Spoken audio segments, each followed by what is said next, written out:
হয়েছে, আওয়াজ করে বলেন ঠিক কিনা। এখান থেকে জোরে তাকবীর দেন। বাংলাদেশে যত সুদখোর আছে, বাংলাদেশে যত ঘুষখোর আছে, বাংলাদেশে যত চিটার আছে, যত বাটপার আছে, ভারতের রয়ের সদস্য আছে, আমেরিকার দালালরা আছে, আল্লাহু আকবারের আওয়াজে বাংলাদেশ থেকে দিল্লিতে পালাতে বাধ্য হবে। আওয়াজ করে বলেন ঠিক কিনা। আল্লাহু আকবার বলেন। বাংলাদেশ থেকে পালাতে বাধ্য হবে। এই জন্য দিল থেকে মহাব্বতে আকীদাতের সাথে রবকে খুশি করার লক্ষ্যে আবার একবার শুকরিয়া আদায় করি। সকলে বলি আলহামদুলিল্লাহ। আবার বলি আলহামদুলিল্লাহ। লাখো কোটি দরুদ বর্ষিত হোক আকায়ে নামদার তাজদারে মদিনা আহমদে মুস্তফা সরকারে দো আলম। সকলে বলি সাল্লাল্লাহু আলাইহি ওয়াসাল্লাম। আপনাদের হাতে পায়ে ধরে একটা রিকোয়েস্ট করব, এই ফাঁকা জায়গাগুলো যেগুলো আছে আপনারা পূরণ করেন, কষ্ট করে একটু পূরণ করেন। আপনারা এখন মনে করতেছেন ও বাবা বগুড়া থেকে হুজুর আসতে, ঢাকার থেকে হুজুর আসতে, এত বড় বড় হুজুর, এরা কি দাম, এরা ফেরেশতা লয়, এরা কিচ্ছু নয়। পরলা যখন ওজন করে, দাড়ি পাল্লা যখন ওজন করে, যেটা নিচে নামে সেটার দাম বেশি না যেটা উপরে উপরে ওঠে সেটার দাম বেশি? নিচে যেটা নামে না সেটার দাম বেশি না? তাই উপরে থাকলে আমরা তো পল্লা উপরে আছি, আমাদের কোনো দাম নাই। আপনারা দামি মানুষ, এই জন্য আপনারা হালায় গেছেন, নিচে বসে আছেন, হালায় গেছেন, আপনারা দামি মানুষ, বুঝতে পারছেন? এই জন্য আবারও শুকরিয়া আদায় করি আলহামদুলিল্লাহ। এই যে যুব সমাজ, বর্তমান সময়ে যুব সমাজরা গান, কনসার্ট, যাত্রা পালনে ব্যস্ত, সেই জায়গায় আমার গ্রামের যুব সমাজ নিজের শ্রম, নিজের ঘাম, নিজের অর্থ, নিজের সময় দিয়ে এত সুন্দর একটা পরিবেশ করছে। আপনারা খুশি হন নাই? আলহামদুলিল্লাহ বলেন। আরো জোরে বলেন আলহামদুলিল্লাহ। আল্লাহ তাআলা কবুল করে এই মাহফিলকে, সকলে বলে আমিন। আয় আল্লাহ, আজকে এই ভেবি পাড়ার যুব সমাজের উদ্যোগে ইসলামী মাহফিল কবুল করুন, সকলে বলে আমিন। বেশি কথা বলবো না, ছোট মানুষ, দুই একটা কথা, বড়দের কথা তাকরার স্বরূপ আপনাদের সামনে উপস্থাপন করব, শুনবেন তো ইনশাআল্লাহ। শুরুতেই বলতে যাচ্ছি, পবিত্র কোরআন কারীম থেকে যে আয়াতে কারিমা তেলাওয়াত করেছি, আল্লাহ তাআলা বলেন বিসমিল্লাহির রহমানির রহিম, কিতাবুন আনজালনাহু ইলাইকা লিতুখরিজান নাস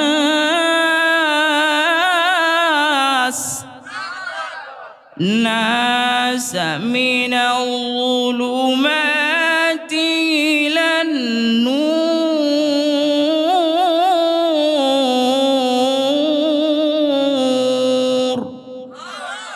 সূরাতুল ইব্রাহিমের আয়াত। শুরুতে একটু অংশ বাদ, মাঝখানের অংশ তেলাওয়াত করা হয়েছে, তারপরের অংশ বাদ। মফহুমি তরজমা করতেছি যেন আপনারা বোঝেন। আল্লাহ বলেন কিতাবুন আনজালনাহু ইলাইকা লিতুখরিজান নাস মিনাজ যুলুমাতি ইলান নূর। ওগো রাসূল, এই কিতাব যা আপনার কাছে নাজিল করা হয়েছে, মিনাজ যুলুমাতি ইলান নূর, এটি এমন একটি কিতাব যা অন্ধকারের পথের মানুষগুলাকে আলোর পথে নিয়ে আসে। সুবহানাল্লাহ বলেন। কোরআনে কারীম অনুযায়ী চললে মানুষ কি জাহান্নামে যায় না জান্নাতে? তাহলে কোরআনে কারীম অনুযায়ী দেশ শাসন করলে আমরা কি জান্নাতে যাব না জাহান্নামে? তা বারবার খালি সিলমালেন কে ওই জায়গা? ও এখন গুতান দিবা শুরু করছে, এখন ওরে বাপ রে বাপ, তাই না? এতদিন চাচাকেও দেখছি, চাচিকেও দেখছি, আরো চাচিকে দেখছি, আর কোন চাচা চাচিকে দেখতে চাই না, কোরআনের বাংলা হিসেবে আমরা দেখতে চাই। আওয়াজ করে বলেন ঠিক কিনা। আগামীর বাংলাদেশ কোরআনের বাংলাদেশ, ঠিক কিনা? আমরা কোনো চোর বাটপার কার দেখতে চাই না সংসদে। আওয়াজ করে বলেন ঠিক কিনা। এই জন্য কোরআন অনুযায়ী কোনো ব্যক্তি যদি চলে, কোরআন অনুযায়ী কোনো ব্যক্তি যদি নিজেকে ধারণ ফিটিং চিটিং করে, এই ব্যক্তি জান্নাতি মানুষ। আওয়াজ করে বলেন সুবহানাল্লাহ। আল্লাহ বলেন ওগো রাসূল, এই কিতাব যা আপনার উপর নাজিল করা হয়েছে, এটা এমন কিতাব যা অন্ধকারের পথের মানুষগুলাকে, খারাপ পথের মানুষগুলাকে আলোর পথ দেখায়া জান্নাতে পৌঁছায়া দেয়। সুবহানাল্লাহ, সুবহান। আল্লাহ রাসূল সাল্লাল্লাহু আলাইহি সাল্লাম বলেন, হযরত আলী রাদিয়াল্লাহু তাআলা আনহু থেকে বর্ণিত, আলী রাদিয়াল্লাহু তাআলা থেকে বর্ণিত, আল্লাহ রাসূল সাল্লাল্লাহু আলাইহি সাল্লাম বলেন, মান করা আল কোরআন, যে কোরআন পড়েছে, ফাস্তাযহারাহু, যে সংরক্ষণ করেছে, ফাআহাল্লা হালালাহু, যে হালালকে হালাল জেনেছে, ওয়া হারামা হারামাহু, এবং যে হারামকে হারাম জেনে বিরত থেকেছে, ফাআদখালাহুল্লাহুল জান্নাহ, আল্লাহ তাআলা তাকে জান্নাতে প্রবেশ করাবেন। সুবহানাল্লাহ, সুবহানাল্লাহ। আল্লাহ রাসূল শুধু এতটুক বলেই ক্ষান্ত হন নাই, এরপরে আবার বলেন ওয়া শাফাআহু ফি আশারাতিম মিন আহলে বাইতিহি, এবং ওই কোরআন পড়নেওয়ালা, কোরআন হেফাজত করনেওয়ালাকে আল্লাহ তাআলা এমন 10 জন ব্যক্তির বিষয়ে সুপারিশ করার অধিকার দিবেন। ওয়াশাফাআহু ফি আশারাতিন মিন আহলি বাইতিহি কুল্লুহুম কদ ওয়াজাবাত লাহুন নার, যাদের জাহান্নামে যাওয়া অবধারিত এমন 10 জন ব্যক্তির বিষয়ে যে কোরআন পড়ে, কোরআন পড়েছে, সংরক্ষণ করেছে, কোরআন ওয়ালাকে মহব্বত করেছে, আল্লাহ তাকে এই সুপারিশ করার অধিকার দিবেন। সুবহানাল্লাহ বলেন। তাহলে বাচ্চাকে হাট্টিমা টিম টিম শিখাবো না কোরআন শিখাবো? আলিফ বাতা শিখাবো না গান শিখাবো? তো বাচ্চাদেরকে গান শিখাই কে আমরা বলেন? বাচ্চাদেরকে আমরা গান শিখাই কেন? স্বেচ্ছাসেবকদের দৃষ্টি আকর্ষণ করব, মাহফিলে যেই লোক, যতগুলো লোক বসে আছে এর চাইতে বেশি লোক মেলার মধ্যে, প্রয়োজন হলে প্রত্যেকটা দোকানের বেচা কেনা বন্ধ হয়ে যাবে।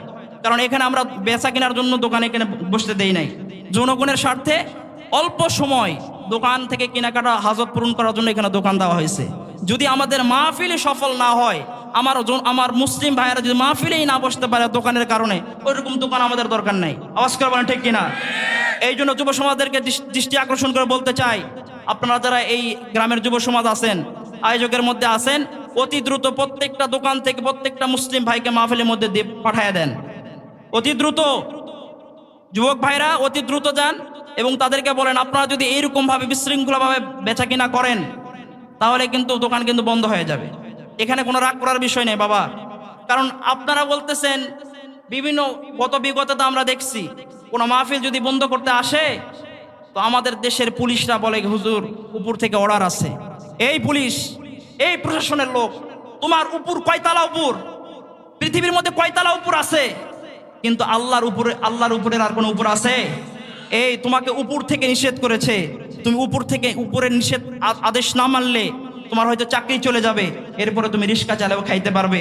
কিন্তু আমাদের আসমান থেকে অর্ডার দেওয়া আছে, তোমরা হক কথা উচ্চ আওয়াজে সমাজের ভিতরে বলো, যদি আল্লাহর অর্ডার আমরা অমান্য করি আল্লাহ আমাদেরকে গ্রেফতার করে জাহান্নামের মধ্যে দিবে। আওয়াজ করে বলেন ঠিক কিনা?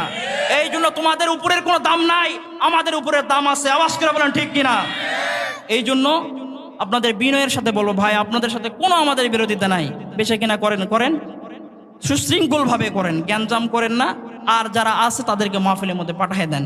আমার দিকে খেয়াল করেন, ছোট্ট একটা বিষয়ে কয়েক মিনিটের মধ্যে আমি ফিনিশিং দিয়ে চলে যাব। আমার জন্য দোয়া করবেন, আল্লাহ তাআলা যেন মুনজিলে মাকসাদ পর্যন্ত পৌঁছায় দেয়। সকলে বলি আমিন। তাহলে আমরা কি বললাম?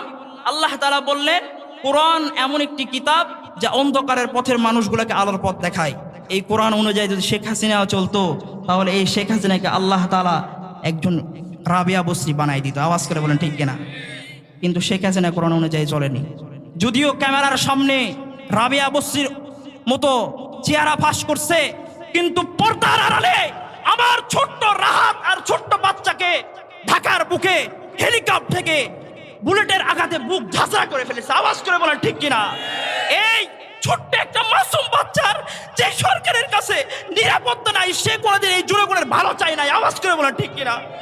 ছোট্ট একটা বাচ্চা ছাদের উপর খেলতেছে, আমার দেশের জানেন পুলিশের বুলেটের আঘাতে এই ছোট্ট বাচ্চার বুক জর্জরিত হয়ে গেছে। ছোট্ট বাচ্চা বেলকুনিতে খেলতেছে, সেই বাচ্চার বুকে গুলি লেগে আজকে আপনি দেখেন মিডিয়াতে, ঢাকাতে ঘুরেন, পঙ্গু হাসপাতালে যান, কত যুবক ভাইয়ের মাথার ঠুলি পর্যন্ত নাই, কত ভাইয়ের পা নাই, কত ভাইয়ের চোখ নাই। এ ভাই, আপনার সামনে জুলুম হচ্ছে আর আপনার এর বিরোধিতা করবেন না। এই জুলুমের সাথে আপনিও শরীক, এই জালেমের সাথে আপনিও জালেম। আপনার ক্ষমতা থাকা সত্ত্বেও আপনি বাধা দিলেন না কেন? বলেন কেন দিলেন না? এখন চলে গেছে, এখন সকলেই তো গোগাচ্ছে, থাকা পর্যন্ত কেউ গোগায় না, তাই না? যে সরকারের কাছে তাদের সাথে আমাদের কোনো বিরোধিতা নাই, তারা কোনো কোরআন অনুযায়ী চলুক, বাংলাদেশে ইসলামী কোনো আয়োজনের মধ্যে বাধা না দেখ, নামাজকে প্রতিষ্ঠিত করুক, সংসদে বিল পাস করুক, আমরা তাদের কোনো বিরোধিতা করবো না। তারা আরো 50 বছর থাক, কিয়ামত পর্যন্ত থাক, দরকার আমাদের একদিনের হায়াত শিক্ষা দিয়ে দিতাম আমরা। কিন্তু না, আল্লাহ বলেন তোমরা জুলুম করতেছ, জুলুমের কিন্তু ছাড় আছে। জুলুম তোমরা করতেছ, কিন্তু এই জুলুমের আমি দেখতেছি, কিন্তু যখন ধরবো এই জুলুম থেকে তখন আর কিন্তু ছাড় পাবে না। এই জন্য আল্লাহ তাআলা এমন জুলুম এরা করছে, আল্লাহ তাআলা এই জুলুম তো দেখতে দেখতে অতিরিক্ত সীমা যখন পরিবর্তন করে ফেলছে, এখন বাংলার জনগণ কিছু দালাল এখন ওই দলের নাম নিতে পর্যন্ত ভয় পাও। আওয়াজ করে বলেন ঠিক কিনা? নাম নিতে পর্যন্ত ভয় পায়। এই জন্য আগামীর দেশ আমরা কোরআনের বাংলাদেশ হিসেবে দেখতে চাই তো ইনশাআল্লাহ। যাই হোক, আমার কথার মধ্যে যাচ্ছি। আল্লাহ তাআলা বলেন কোরআন অনুযায়ী জীবনযাপন করো, কোরআনের কাছে যাও। ওগো রসুল এই কিতাব যা দিছি এইটা অন্ধকারের পথে মানুষগুলোকে আলোর পথ দেখায়। ইমাম ফখরুদ্দিন রাজি রহমতুল্লাহ আলাই তাফসিরে কাবিরের ভিতর বলেন, বাবা তোমার বাচ্চাকে আউযুবিল্লাহ বিসমিল্লাহ শিক্ষা দিও, তোমার বাচ্চাকে আরবি শিক্ষা দিও, এর বিনিময় হয়তো রব্বিময় কারিম আল্লাহ তাআলা জান্নাতের বাসিন্দা বানাই দিবে। তো ইমাম ফখরুদ্দিন রাজি রহমতুল্লাহ আলাই বলেন, হযরতে মুসা কারিমুল্লাহ একদিন রাস্তায় যাচ্ছেন, হঠাৎ করে রাস্তার পাশে কবরের দেখতেছেন, রাস্তার পাশে কবর, কবরের মধ্যে দাও দাও দাও দাও করে আগুন জ্বলতেছে। মুসা আলাইহিস সালাম এই কবরে আযাব দেখে থমকে দাঁড়ায় গেলেন, দীর্ঘক্ষণ পর্যন্ত পার্থক্য করলেন। এরপরে মুসা আলাইহিস সালাম তিনি হযরত তিনার কাজের মধ্যে চলে গেলেন। নিজের কাজ দীর্ঘ সময় পার করার পরে আবার ওই রাস্তা দিয়ে আসতেছেন, দেখতেছেন যেই কবরের মধ্যে কিছুক্ষণ আগে আযাব চলতেছিল, গোলাম চিৎকার করে কান্না করতেছিল, এখন মুসা আলাইহিস সালাম পার্থক্য করে দেখেন ওই কবরের মধ্যে আর কোনো আযাব নাই, ওই গোলাম এখন জান্নাতের মধ্যে বসে আছে। সুবহানাল্লাহ সুবহানাল্লাহ। मौत को समझा है गाफिल इख्तितामे जिंदगी, मौत को समझा है गाफिल इख्तितामे जिंदगी, दर हकीकत मौत तेरे इब्तिदाए जिंदगी, दर हकीकत मौत तेरे इब्तिदाए जिंदगी। आय भाई मूसा अलैहिस सालाम অবাক হয়ে গেলেন, দেখতেছেন কিছুক্ষণ আগে গোলামের কবরের মধ্যে আযাব, কিন্তু এখন থেকে জান্নাতের মধ্যে। মুসা আলাইহিস সালাম অবাক হলেন, আল্লাহ তাআলা হযরত জিবরাইল আলাইহিস সালামকে পাঠিয়ে দিলেন। মুসা আলাইহিস সালাম বলেন, আয় ভাই জিবরাইল, কিছুক্ষণ আগে দেখলাম গোলামের কবরের মধ্যে আযাব, আযাবের কারণে গোলাম চিৎকার করে, কিন্তু এখন দেখতেছি গোলামের কবরের মধ্যে আর কোনো আযাব নাই। কেমন ভাবে মাফ হয়ে গেল? আল্লাহ তাআলা কোন কাজের বিনিময়ে মাফ করলো? মুসা আলাইহিস সালামকে জিবরাইল আলাইহিস সালাম ডাকতে বলে, ভাই আপনি কবরওয়ালাকে জিজ্ঞাসা করেন, রব্বে ময় কারীম কবরওয়ালার জবান খুলে দিয়েছে। সুবহানাল্লাহ সুবহানাল্লাহ। এবার মুসা আলাইহিস সালাম কবরওয়ালার দিকে মুতাওয়াজ্জিহ হলেন, ডাকতে বলতেছেন, ভাই কিছুক্ষণ আগে দেখলাম তোমার কবরের মধ্যে আযাব। কবরওয়ালা ডাকতে বলেন, হুজুর মুসা কারিমুল্লাহ আল্লাহর পয়গম্বর, হ্যাঁ আপনি যা দেখেছেন বাস্তব দেখেছেন। দুনিয়াতে আল্লাহর হুকুম অমান্য করার কারণে আল্লাহ তাআলা পরপারের কবরের জগতের মধ্যে আমাকে আযাবের মধ্যে গ্রেফতার করেছেন। আল্লাহর হুকুম মানি নাই, কিন্তু আমার হায়াত যখন শেষ, যখন আমি দুনিয়া থেকে কবরের জগতে আসছি, রব্বে ময় কারীম আমাকে দুনিয়াতে আবেদা সালেহা জাহেদ একটা স্ত্রী দিয়েছে। ওই স্ত্রীটা গর্ভ অবস্থায় ছিল, পেটের মধ্যে একটা বাচ্চা ছিল। এই বাচ্চাটা কিছুদিনের মধ্যে দুনিয়ার মধ্যে ভূমিষ্ঠ হয়েছে। এই বাচ্চা যখন আস্তে আস্তে বড় হয়েছে, আমার এই বাচ্চাকে আমার বিবি মাদ্রাসার মধ্যে ভর্তি করাইছে। আর আজকের এই দিনে কিছুক্ষণ পূর্বেই আমার ওই বাচ্চা মাদ্রাসার মধ্যে গেছে,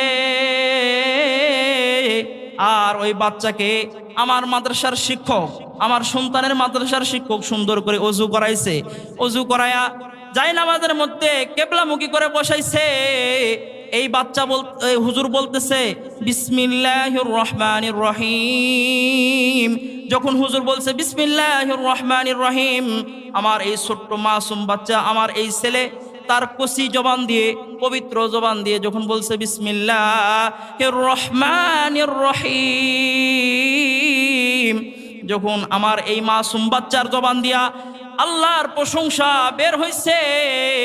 রব্বে ময় কারীম তো আহকামুল হাকিমিন, হাজারো ভুল করো, হাজারো গুনাহ করো, রব্বে ময় কারীমের কাছে যাও। আর আল্লাহ বারবার ডাকে ফাফিরু ইলাল্লাহ, বান্দা 50 বছর গুনাহ করছস, আয় আমার দিকে আয়। বান্দা 50 বছর গুনাহ করছস, আয় আমার দিকে আয়। জুলুম করছস, আমার দিকে আয়, আমি মাফ করব। আল্লাহ বলেন আন্নাল কুওয়াতা লিল্লাহি জামিআ। পৃথিবীর রাশিয়া কোনো শক্তিশালী দেশ নয়, আমেরিকার কোনো শক্তি নাই, পৃথিবীর আর অন্যান্য কোনো দেশের শক্তি নাই। আল্লাহর যে শক্তি, এই শক্তির কাছে পৃথিবীর কোনো শক্তির কোনো কাম নাই। আওয়াজ করে বলেন ঠিক কিনা? এবার যখন মুসা আলাইহিস সালামের উম্মত বলেন, আমার বাচ্চা যখন বিসমিল্লাহির রহমানির রহিম পড়েছে, আল্লাহ তাআলা রব্বে ময় কারীম খুশি হয়ে গেছে। তখন আল্লাহ তাআলা ফেরেশতাদেরকে ডাক দেয়া বলে, এই আমার গোলাম আমার হুকুম মানে নাই, কিন্তু ওর সন্তান আমার প্রশংসা করেছে, আমার রবের দিল খুশ হয়ে গেছে। এই জন্য না না না, আমার গোলামের কবরের মধ্যে আর আযাব দিস না। আমি তো রহমানুর রহিম, ওর বাচ্চার ওসিলা করে গোলামের কবরের আযাব মাফ করে দিলাম। সুবহানাল্লাহ, সুবহানাল্লাহ। বিসমিল্লাহির রহমানির রহিমের এত দাম, আরবির এত দাম, আল্লাহর প্রশংসার এত দাম। এই জন্য ভাই আসেন, আমার আপনার সন্তানদেরকে মাদ্রাসায় পড়াই, আমার আপনার সন্তানদেরকে আরবি শিক্ষা দেই, আমার আপনার সন্তানদেরকে স্কুলে পড়াবেন, পড়ান, কোনো বিরোধিতা নাই। আপনার সন্তান বড় ডাক্তার হোক, আমাদের প্রয়োজন, মুসলমানদের প্রয়োজন। আপনার সন্তান রাষ্ট্রপ্রধান হোক, জেনারেল লাইনে পড়ুক, আমাদের কোনো সমস্যা নাই। কিন্তু তার জীবনের শুরুতে যখন আপনি কোরআনের বুঝ, আল্লাহর শিক্ষা যখন তার অন্তরের মধ্যে লাগবে, জালেম সরকার শেখ হাসিনার মতো আর জুলুম করবে না। আওয়াজ করবে না, ঠিক কিনা? কোরআনের টাচ দিতে হবে। হাই বন্ধু, পিতামাতা অন্ধকার কবরের মধ্যে চলে গেছে, কিন্তু যাদের সফলতার কারণে, যাদের পরিশ্রমের কারণে আজকে আমাদের সফলতা। আল্লাহ তাআলা বলেন, ওয়ালা তাকুল্লাহুমা উফ, এ সন্তানেরা, তোমার পিতামাতা যখন বৃদ্ধ হয়ে যায়, তাদেরকে বৃদ্ধ হওয়ার কারণে তাদের সামনে তোমরা কর্কশ ভাষায় কথা বলো না, নম্র ভাষায় কথা বলো, তাদের সাথে সম্মানের সাথে কথা বলো। হাই বন্ধু, আজকে এই পর্যন্ত ওঠার পিছনে আমাদের পিতামাতার অর্জন, এই পর্যন্ত আসার পিছনে আমাদের আব্বা আম্মার শ্রম, আব্বা আম্মার ভালোবাসা। যদি আমাদের আব্বা আম্মার ভালোবাসা না থাকতো, কেউ আমরা এই পর্যন্ত আসতে পারতাম না। ভাই বন্ধু, সংক্ষিপ্ত আকারে 2-4টা কথা বলতে চাই। আপনাদের গ্রামের সন্তান, আমার কোনো যোগ্যতা নাই, আমার কোনো ক্ষমতা নাই, আমার কিচ্ছু নাই, নাদান মূর্খ নাচিস পিতামাতা, আপনাদের দোয়ায় আল্লাহ এই পর্যন্ত উঠাইছে। হাই বন্ধু, আমি যদি আমার কথা বলি, এই জায়গায় রাতকে রাত পার হয়ে যাবে, কষ্টের কথা শেষ হবে না, দিনকে দিন পার হয়ে যাবে। বললে বলবেন তোর কথা তুই বলিস, নিজের ঢোল নিজে বাজাস। না না, আমি যখন বাগাসারা মাদ্রাসায় পড়তাম, বাগাসারা মাদ্রাসায় থাকতে তো ছোট ছিলাম, বাসার মধ্যে ভালো খাবার রান্না হয়ে গেছে, বাসার মধ্যে আমার আম্মা সুন্দর খাবার রান্না করছে। হেফজখানায় পড়ি তো দেখতেছি আমার আব্বা হেফজখানার দরজার সামনে দাঁড়ায় গেছে, কোরআন শরীফ পড়তেছিলাম, উঠে চলে আসলাম, সালাম দিলাম, সুন্দর ভাষায় কথা বললাম। দেখতেছি আব্বার হাতের মধ্যে একটা পোটলা, খাবারের পোটলা। ডাক দিয়ে কইলাম, এগুলো কি? আমার আব্বা কয়, তুই তো কলিজার টুকরা, তুই না কলিজার টুকরা, বাসায় তোর আম্মা সুন্দর খাবার করছে, কিন্তু তোকে ছাড়া তো মুখ দিয়ে খাবার ঢুকে না, এই জন্য তোর জন্য লয়ে আসছি। এই কথা যখন বলছে, তারপরে আমার মনের মধ্যে কোনো আঘাত লাগে নাই। এরকম শত শত হয়, কত সন্তান আছে বাপ নাই, কত সন্তান আছে মা নাই। আমার বাপ যখন বলছে, তুই আমার কলিজার টুকরা, তোর জন্য খাবার রান্না করছে বাসায়, কিন্তু তোর জন্য আমার মুখ দিয়ে খাবার ঢোকে নাই, এই কথা শোনার পরে আমার বুকের মধ্যে কোনো কষ্ট লাগে নাই। আজকে কোরআনের মাহফিলের বাস্তব একটা কথা, সত্য কথা, ওই সময় আমার বুকটা ফেটে গেছে। যখন আমার আব্বা চলে আসবে, ছোট মানুষ তো আমি, আব্বাকে বললাম, আব্বা আমাকে কয়টা টাকা দাও, আমাকে কয়টা টাকা দাও। তখন আমার আব্বা কয়, তুই তো কলিজার টুকরা, তোকে খাবার দেওয়ার জন্য আসছি, পকেটে টাকা নাই। আমার বাপের কাছে 1 টাকাও ছিল না, হেঁটে হেঁটে বাগাসারা মাদ্রাসায় গেছে আমাকে খাবার দেওয়ার, আমাকে খাবার দেওয়ার জন্য বাগাসারা মাদ্রাসায় পর্যন্ত গেছে, অথচ পকেটে 1 টাকাও ছিল না, হেঁটে হেঁটে গেছে, হেঁটে হেঁটে আসছে। তখন আমি ভাবছি, এই যে আমার বাপ বাসাতে খাবার রান্না হয়েছে, এই খাবার নিয়ে আমার কাছে দিতে আসছে, হেঁটে হেঁটে আসছে, আবার হেঁটে হেঁটে চলে যাবে। আমি বড় হওয়ার পরে এই বাপ মাকে যদি না দেখি, এই যুব সমাজ যদি এই পিতামাতাকে যদি কদর না করে, তাহলে আমরা মানুষ নয়। আওয়াজ করে বলেন ঠিক কিনা? আমরা মানুষ নয়, আমরা মানুষ নয়। আই ভাই, আজকে সুন্দর বিবি দেখে, সুন্দর স্ত্রী দেখে, টাকা দেখে আজকে কত ভাই বৃদ্ধাশ্রমে তাদের মাকে রাখতেছে। ওই সময় মাকে বৃদ্ধাশ্রমে রাখবে না যখন কোরআনের ভয় অন্তরে থাকবে। আওয়াজ করে বলেন ঠিক কিনা? দেখবেন যাদের ভিতরে কোরআনের ভয় আছে, কোরআনের জ্ঞান আছে, আল্লাহর ভয় আছে, এলাকার মুরব্বীদের সাথে তারা কোনোদিন বেয়াদবি করে না। আওয়াজ করে বলেন ঠিক কিনা? তো আমি তখন ভাবলাম, হাই টাকা কাছে নাই, কিন্তু আমার আব্বা হেঁটে হেঁটে সন্তানের মুখে একটু ভালো খাবার তুলে দেওয়ার জন্য হেঁটে গেছে সেই 5-6 কিলো দূরে, আবার হেঁটে হেঁটে চলে আসছে। এরকম শুধু আমার আব্বাই, আপনাদের আব্বারা করে নাই? আরে ভাই জুতা ক্ষয়তে ক্ষয়তে পায়ের তেলা পর্যন্ত ক্ষয়ে গেছে, জুতা নিজে কিনে নাই, আমাকে আপনাকে ঈদের দিন জুতা জামা কিনে দিছে। আওয়াজ করে বলেন ঠিক কিনা? আর কেমনে পিতামাতাকে কষ্ট দেই আমরা বলেন? কিভাবে কষ্ট দেই? মুরব্বীদের কিভাবে কষ্ট দেই? স্পষ্ট ভাষায় বলতে চাই, পিতামাতার অসম্মান করার জন্য, কোরআন হাদিস থেকে দূরে সরে থাকার জন্য, আল্লাহর বিরুদ্ধে বক্তব্য দেওয়ার জন্য পৃথিবীর বিশ্বের মুনলরা, এই ইহুদি খ্রিস্টানদের দালালরা আমাদেরকে কোরআন থেকে দূরে সরায় রাখতেছে। আওয়াজ করে বলেন ঠিক কিনা? স্পষ্ট ভাষায় বলতে চাই, এই বাংলাদেশ উলামা একরামদের বাংলাদেশ, এই বাংলাদেশ কোরআনের বাংলাদেশ, এই বাংলাদেশ যুব সমাজের বাংলাদেশ, এই বাংলাদেশ কোনো দালাল আর গাদ্দারের নয়। আওয়াজ করে বলেন ঠিক কিনা? এই বাংলাদেশ কোনো গাদ্দারের নয়। কোরআন হাদিস যদি আল্লাহ রসুলের হাদিস অনুযায়ী চলতে গিয়ে, আল্লাহর দিন মানতে গিয়ে যদি বাতিলের কাছে রক্ত দিতে হয়, কল্লা দিতে রাজি নাই। আওয়াজ করে বলেন ঠিক কিনা? বাতিলের কাছে রক্ত দিতে রাজি আছি, বাতিলের কাছে মাথা নত করতে রাজি নাই। আওয়াজ করে বলেন ঠিক কিনা? এই জন্য স্পষ্ট ভাষায় বলতে চাই, এতদিন পর্যন্ত দালালি করছেন, দালালি করে জনগণের উপর জুলুম করছেন, উলামা একরামদেরকে জেলের মধ্যে আবদ্ধ করেছেন। আমরা কিচ্ছু বলতে পারি নাই, মুখের মধ্যে চালা ছিল, হাতের মধ্যে শিকলবদ্ধ ছিল। এখন আসেন, ময়দানে খেলা হবে। আওয়াজ করে বলে ঠিক কিনা? আসো, ময়দানে খেলা হবে। আগে তো লিগ দিয়ে দেখাইছো, পুলিশ লিগ দিয়ে দেখাইছো, এখন টুপি আলারা ময়দানে খেলবে। আওয়াজ করে বলেন ঠিক কিনা? আগামীর বাংলাদেশে আর কোনো চোর দালাল আর চিটারদেরকে আমরা দেখতে চাই না। আওয়াজ করে বলেন ঠিক কিনা? আগামীর বাংলাদেশ উলামা একরামদের বাংলাদেশ। আওয়াজ করে বলেন। আল্লাহ তাআলা আমাদের এই আয়োজনকে কবুল করুন, সকলে বলি আমিন। আমাদের এই আয়োজনের পিছনে আমাদের গ্রামের যুব সমাজের শ্রম আছে, আমাদের গ্রামবাসীর শ্রম আছে, আমাদের মুরব্বীদের পরামর্শ।